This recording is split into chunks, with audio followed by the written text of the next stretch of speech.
Very quickly, I'm going to go over some tips and tricks for Ableton Live as a digital audio workstation. If you're a new user coming from another DAW like Cubase or Sonar, this video will show you what Live is all about in studio use. If you're coming from Reason, you'll be glad to know that you can still make sophisticated instrument and effect combos in Live. Experienced users will be rolling their eyes through most of this, but maybe they'll pick up a thing or two. Starting with the basics, learn these keyboard shortcuts. Control 4 will toggle grid snap in any window that shows a grid. Control E will edit and make a slice. Drag selecting and editing will make 2 slices.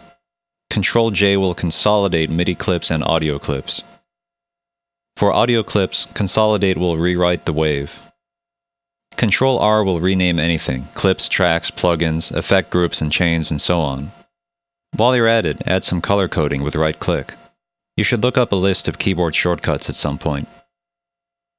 Use keyboard mapping to map record and play to something. Go ahead and map lots of stuff in a plain set, configure it just the way you want, and save it as a default project.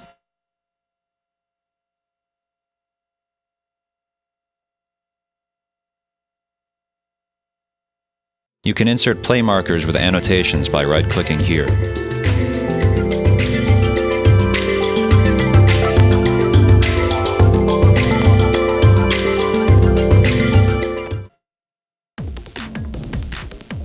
Did you know about pace time?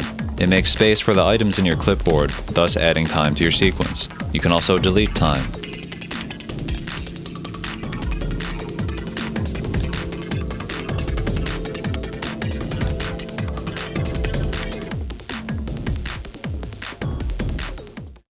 Any clip can become a loop. The start point can reside outside of the loop. Did you know about freeze track? This will pre-render your track and spare your processor from dealing with it in real time.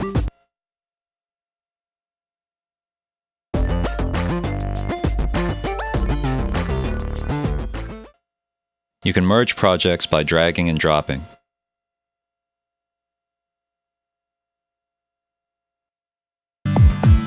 Let's take a look at the EQ. Did you know about its high quality mode? Have you noticed its alternative processing modes, mid-side and left-right?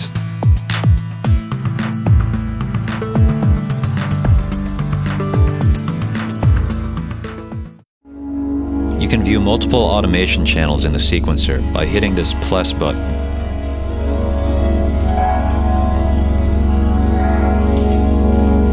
You can shift-drag a point to wipe away other keyframes.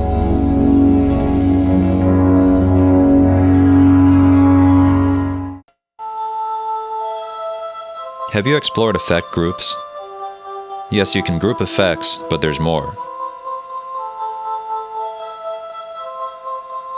You can assign multiple parameters to a master knob. Useful for everything from gain compensation to building crazy morphing effects.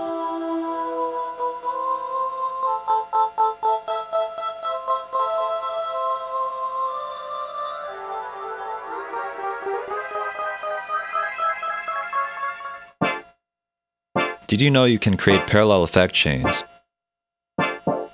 This means one track can run through several parallel effects and plug-in instruments.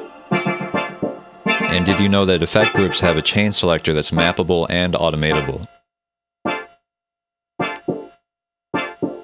This means in a live situation you can choose your chain, or in the sequencer you can, for example, sequence chains of custom MIDI processing.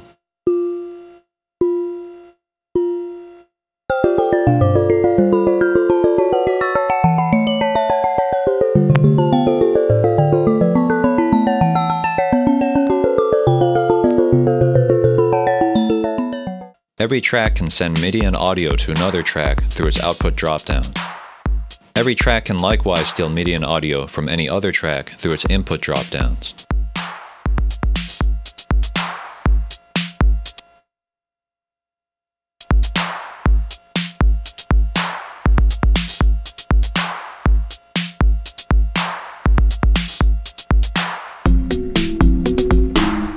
I don't find myself using send and return buses for much these days.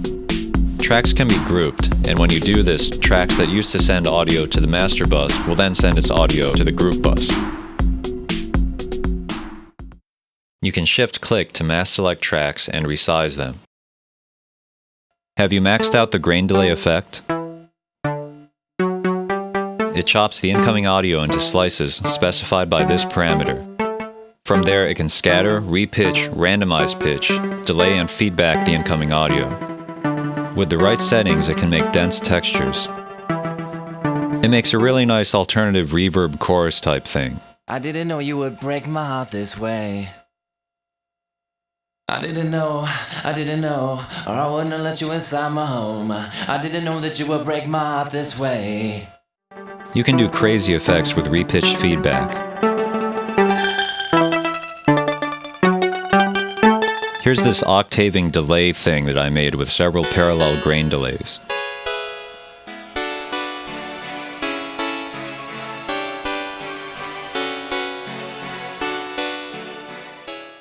Did you know you can make retarded scratching sounds with simple delay?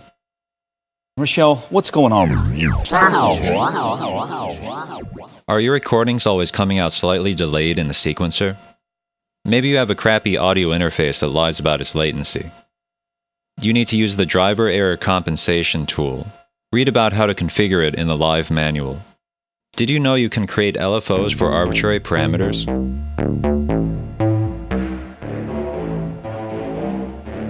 In a clip, you can make an unlinked looping envelope for a parameter in its track.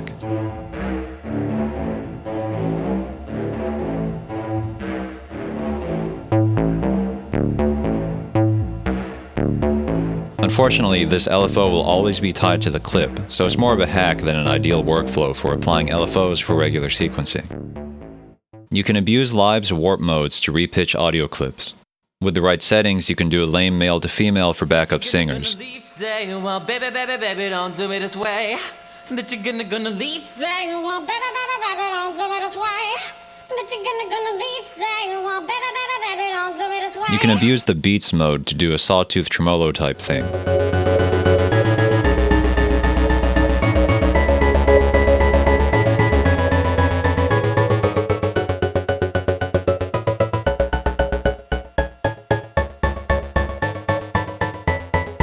If you don't like how Live warps clips by default, you can change the default behavior in the options.